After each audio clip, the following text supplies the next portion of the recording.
Well, it's less than a day before the official start of the long-awaited and eagerly anticipated 10th BRICS Summit, which is being held in Sandton, Johannesburg. But what would constitute a successful BRICS Summit, and what are the areas of keen interest and focus? Shannon Ebrahim, Independent Media Group's foreign editor, joins us in studio as well to unpack this as well. I suppose let's start with that. What would make a successful BRICS Summit? Well, thank you very much for having me. A successful BRICS Summit would basically be to fulfill South Africa's agenda points, which is very much reflecting our African agenda. And at the top of our list in terms of South African priorities is the creation of a BRICS vaccine center to pool all the intellectual knowledge of the BRICS countries and come up with vaccines for diseases. I think that's our most important priority.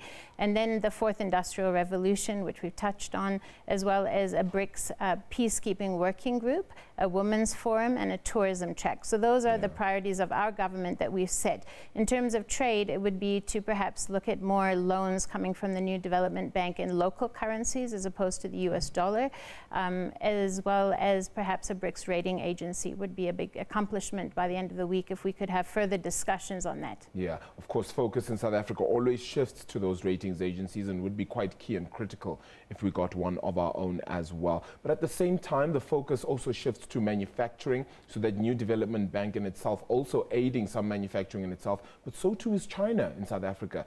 They're looking to expand and help South Africa's manufacturing sector. Well, we really had an historic moment today, actually. In Port Elizabeth today, the Beijing automobile company, the Xi Jinping, the Chinese president, had announced on his previous state visit that there would be this new manufacturing plant of vehicles in Port Elizabeth. And a few years later, we see the first vehicles being rolled out today. And this is a plant that will create about 800 direct jobs, and it will hope to produce 50,000 vehicles every year for the next few years until 2022. And this will provide direct employment to the people of the Nelson Mandela Bay and the surrounding areas. And this is actually the first time that a new car plant has been opened in 40 years in South Africa. So I think that's quite significant that both presidents basically pushed the button today and ensured that we would see this rolled out. Yeah. After 10 years of partnership, it finally feels, however, that the BRICS nations are coming together for what looks like a combined purpose. Of course, it is in the face of Donald Trump and that trade war.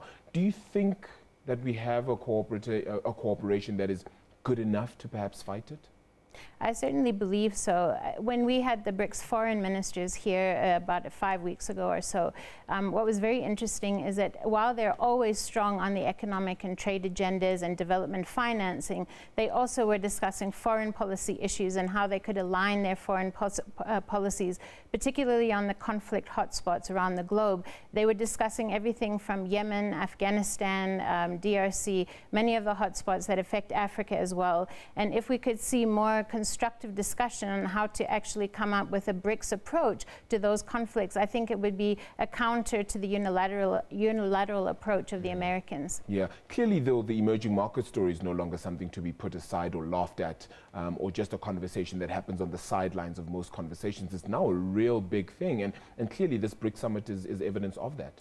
Exactly, and the BRICS countries basically make up 40% of the world's population, and they contribute 50% to the world economic growth, and that's more than all the developed countries put together. So I don't think anyone can say that BRICS is not an important forum, and this is a particularly momentous time for South Africa to stamp its agenda on the BRICS Summit. This might be one of the last summits where South Africa is the only African member of BRICS. We might see BRICS expanding to include other African countries and other developing southern countries. So I think this is a really opportune moment to capitalize on the fact that we can put on the agenda things that really reflect what the continent needs. Yeah, and very finally, just the Prime Minister of India, Narendra Modi, also passed through Rwanda, much the same as Xi Jinping, who also went to Rwanda. Why do you think Rwanda is becoming another focal point? It may not necessarily be in the BRICS grouping, but it certainly does seem to take on a lot of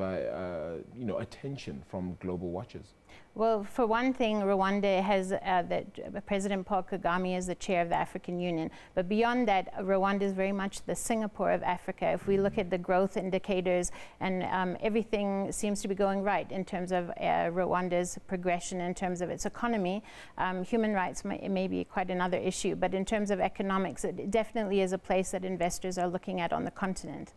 Certainly will be a keen lookout tomorrow as the BRICS Summit begins in earnest. Shannon Ebrahim, thank you so much for joining us this evening as well. Independent Media Group's foreign editor there, unpacking the BRICS Summit, which starts in earnest tomorrow around 2 p.m. is when it kicks off exactly. And of course, we'll have all of that for you as and when it happens.